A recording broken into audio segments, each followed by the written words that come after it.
You don't lose arguments. You lose status before you open your mouth. By the time you start speaking, the room has already decided whether you're a factor or a variable. And if you're a variable, everything you say becomes negotiable. Not because you're wrong, not because you're unclear, but because your body entered as someone who can be reshaped. Your jaw tightens, your tongue dries, your thumb hovers like it's waiting for instructions. Before a single word leaves you, your body has already spoken. Not to them, against you. Because the real argument never starts with language. It starts with jurisdiction. Who owns the psychological territory before sound appears? Let that land. You don't lose arguments because your logic is weak. You don't lose because you lack facts. You don't lose because you aren't articulate. You lose because you arrived already positioned as movable.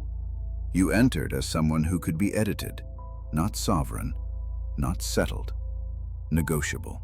And once that posture exists, everything you say becomes evidence, not an expression, evidence. Here's where it gets dangerous. Here's the part nobody teaches you. Your nervous system is campaigning on your behalf. Before you choose words, before you choose tone, your body is already negotiating. Micro tremors, micro pauses, micro softening. Those are not quirks. They are bids. Bids for acceptance, bids for safety, bids for inclusion. And the moment you want to be chosen, you start paying. The approval tax. Small pause, which means the argument was over before it started. Here's where it gets dangerous. Most people believe they lose arguments because they're bad at explaining. That belief feels logical. It feels mature. It feels responsible. It is a trap. You don't lose because your logic is weak. You don't lose because you lack facts. You don't lose because you aren't articulate. You lose because you arrive already positioned as negotiable. You walk into the interaction as someone who must be evaluated, not as someone who already occupies space. You enter as a defendant, not as a sovereign. And once that posture is accepted internally, everything you say afterward becomes evidence. Not an expression, evidence. Pause. You feel the shift before you consciously notice it. A slight forward lean, a subtle lift at the end of sentences, a faint tightening in the throat, a quicker rhythm. Those are not quirks. They are not personality traits. They are not communication styles. They are physiological symptoms, symptoms of a hijacked nervous system. Your biology is broadcasting messages you never authorized. I want to be accepted. I want to be seen as reasonable. I don't want to lose connection. I don't want conflict. Forbidden motive? You want to be chosen. Chosen as competent. Chosen as fair.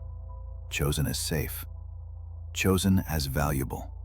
The moment you want to be chosen, you start paying the approval tax. Approval tax is the psychological toll paid when you attempt to secure validation before asserting a position. Not after, before. You don't state first. You preface, you cushion, you soften, you explain, you over-contextualize, you hedge, you add disclaimers, you over-qualify. Watch the trigger. Someone disagrees, someone questions. Someone raises an eyebrow. You unconsciously downgrade your own jurisdiction to reduce the risk of rejection. Cost, respect, leverage, access, over time, identity. Stop entering conversations as a negotiator. Enter as a position holder. Most people misunderstand what that means. They think position holder means aggressive.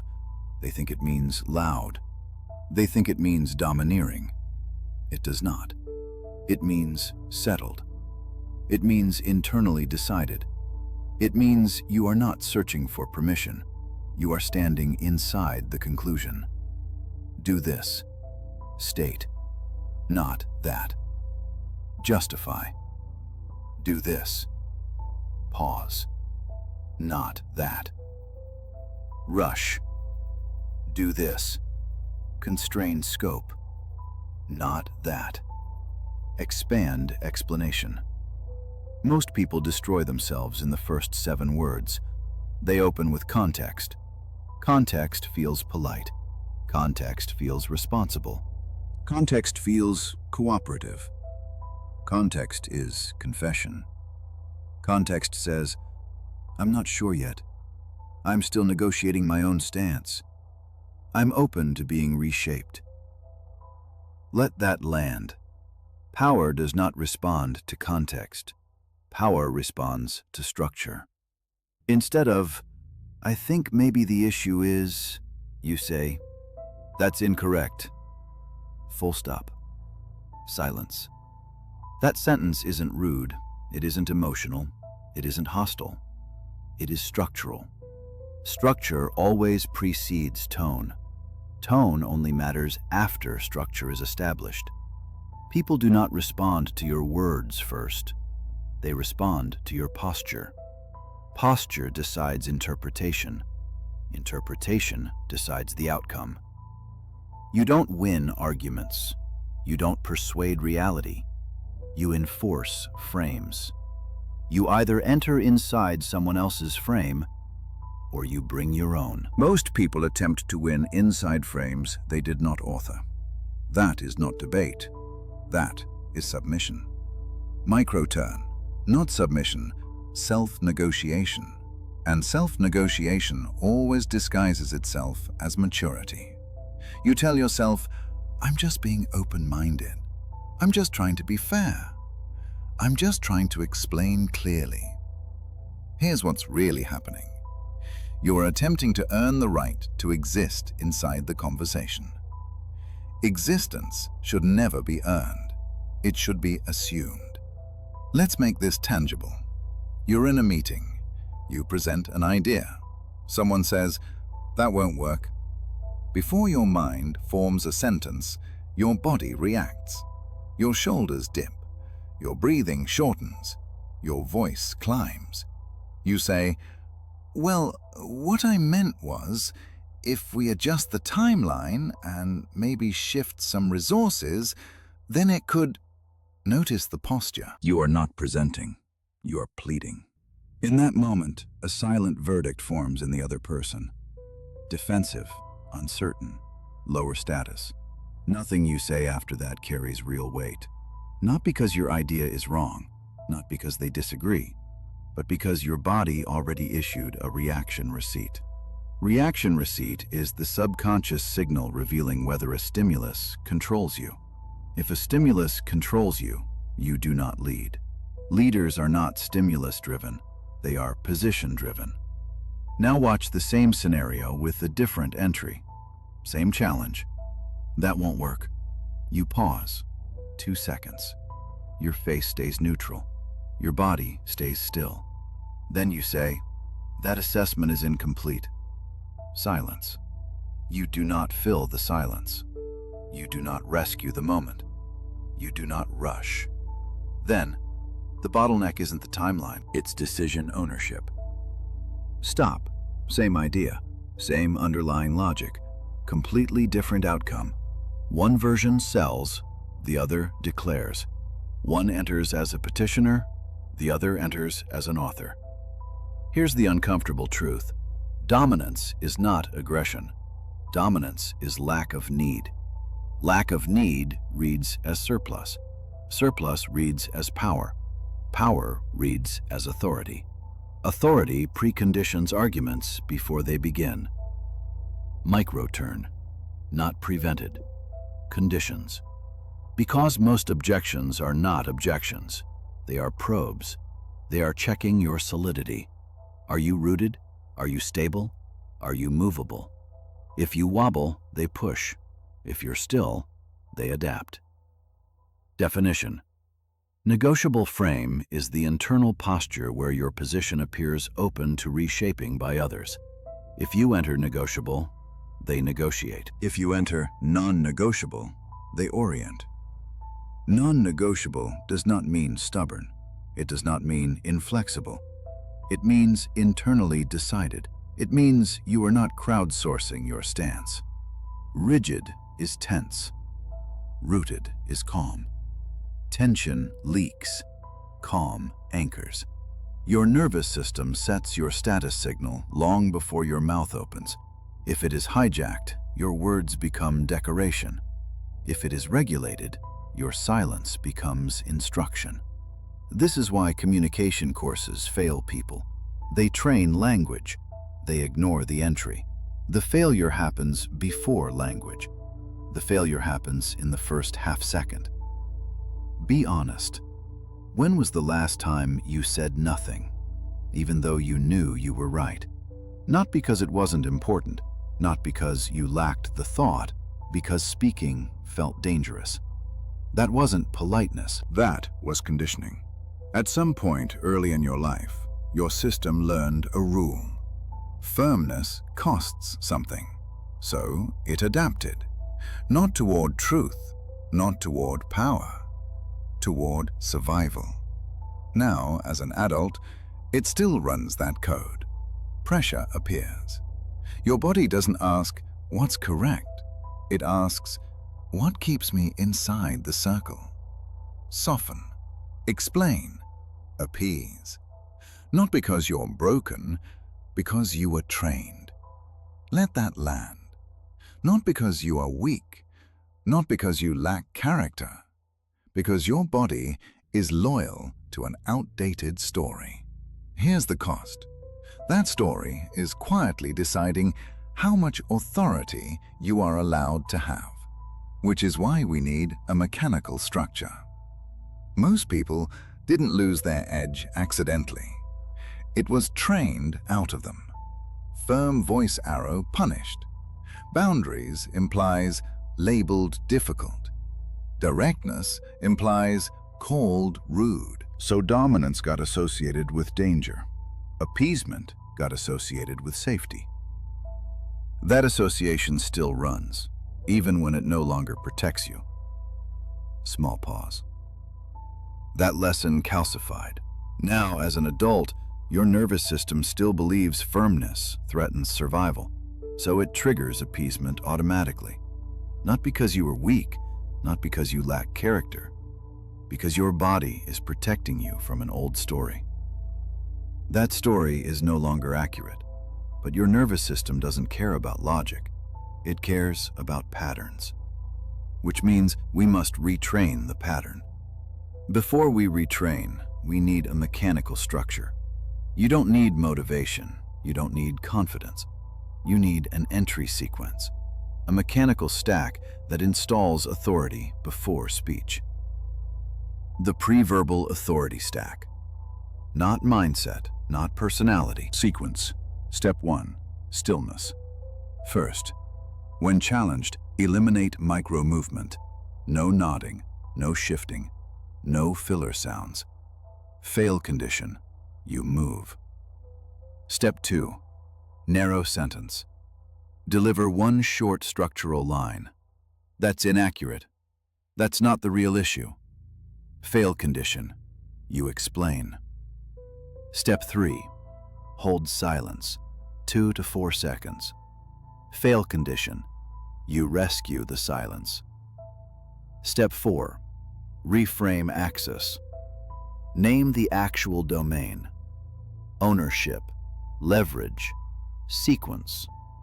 Fail condition. You argue inside their frame. Step 5. Minimal elaboration. One supporting line only. Fail condition. You stack reasons. Step 6. End open. Stop before completion. Fail condition. You close the loop. Let that land. What this stack does, it moves you from respondent to author. The author writes reality. The respondent edits someone else's. 3 tactical scripts. That's a surface interpretation. You're optimizing the wrong variable. Let's start where the real leverage is. Notice what's missing. No apology, no emotional padding, no justification. Now the trade-off. When you adopt this posture, you will lose warmth. Some people will feel uncomfortable around you. Some people will say you've changed. You will no longer feel instantly likable. You will no longer feel safe in the old way. But you will gain gravity. Gravity beats likability. Gravity creates orbit. Likability creates requests. One gives you control. The other makes you available. Hold that. Marcus Aurelius wrote that people suffer more from imagination than from reality. Modern translation: most of your fear is fictional, but your posture is not. Entry posture is layer 1. Layer 2 is identity. And identity is where we go next. Think about the last time someone challenged you in front of others. Not violently, not aggressively, casually. A raised eyebrow, a half smile, a dismissive tone. Your stomach tightened. Your breathing shifted. Your mind started assembling sentences at high speed. That wasn't logic. That was threat processing. Your nervous system does not differentiate between social threat and physical threat. Both register as risk. Risk triggers compression. Compression triggers appeasement. Appeasement looks like explaining. So when you explain too early, you are not being rational.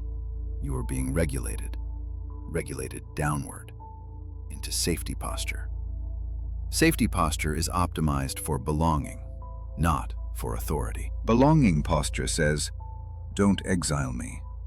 Authority posture says, "I am not leaving." Those two postures are mutually exclusive. Here's the uncomfortable layer. Most people secretly prefer belonging over authority, because belonging feels warm, authority feels lonely.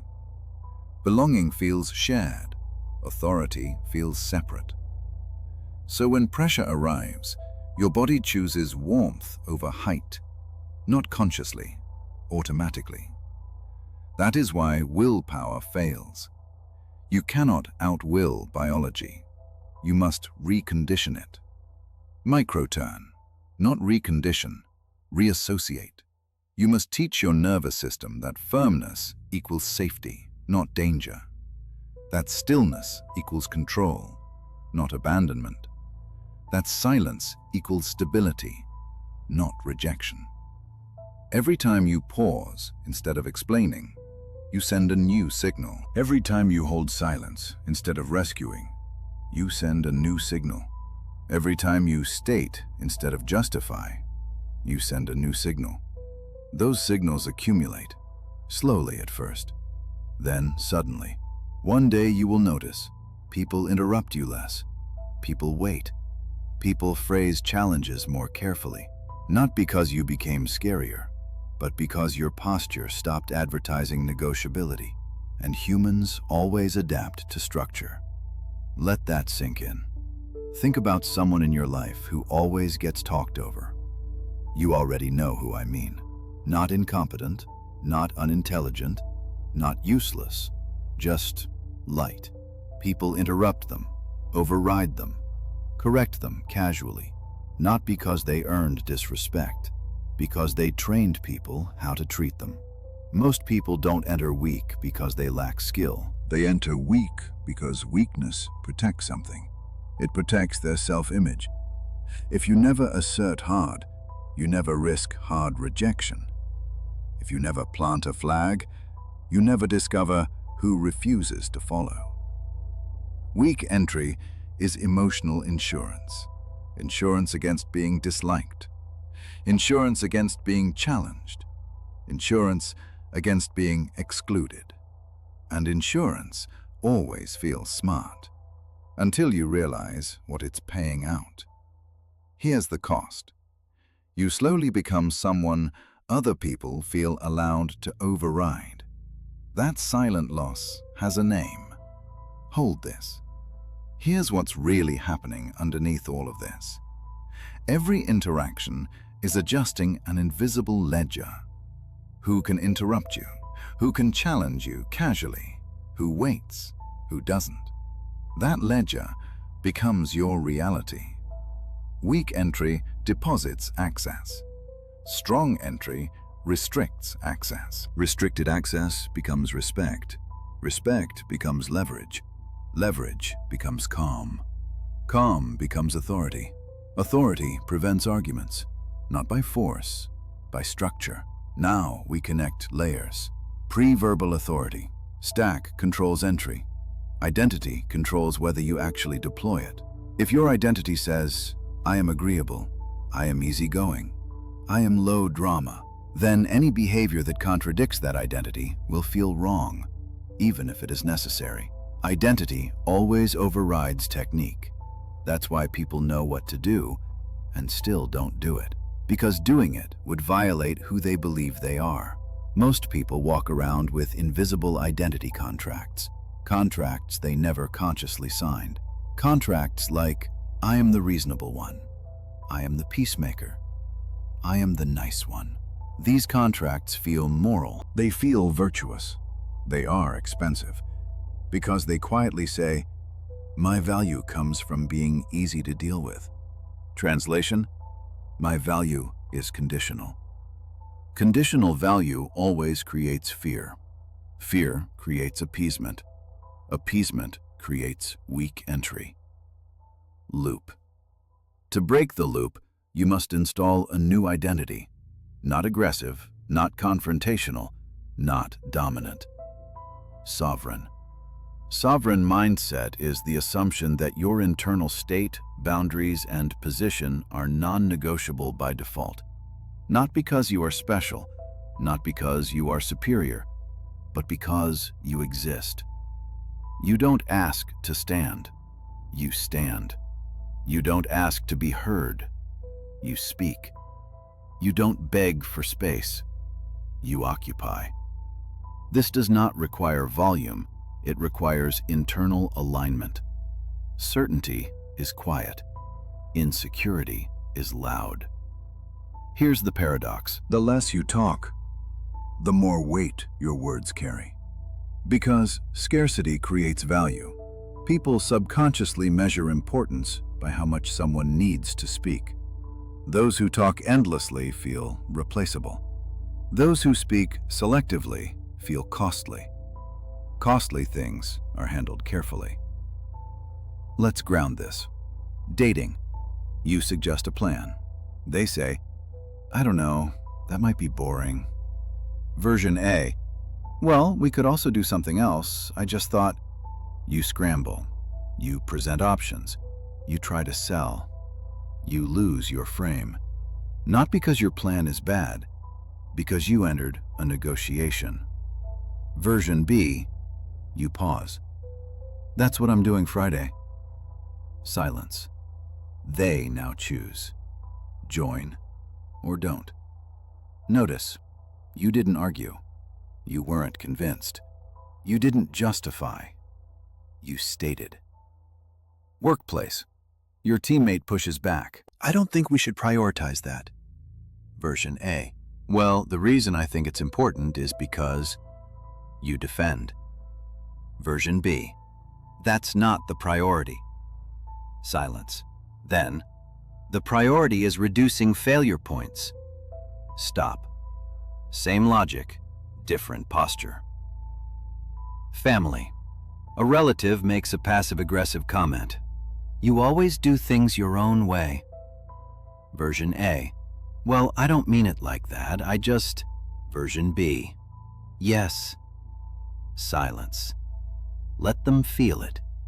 You are not required to soften reality. You are not required to make your spine comfortable for others. Now the deeper layer. Most people think confidence comes from winning. It doesn't. Confidence comes from tolerating disapproval. The moment you can survive someone not liking your stance, you stop watering it down. And when you stop watering it down, it starts working. Most people's real fear is not conflict, it's social displacement. They fear becoming peripheral. They fear losing inclusion. They fear being excluded from the tribe. So they trade power for proximity. Short-term gain, long-term loss. Because those who stand firm become central. Those who bend become furniture. Furniture is useful. Furniture is not considered. Small pause. Consider a dating scenario where the power imbalance forms quietly. You ask where they want to eat. They say they don't care. You list 3 options. They hesitate. You offer 3 more. You are now working, not because they demanded it, but because you positioned yourself as a service interface. Microturn. Not interface. Vendor. Vendors compete. Leaders decide. A sovereign entry would have looked like, I'm going to this place. Silence. No pitch, no explanation. They either join or they don't. Notice what changed. You didn't control them.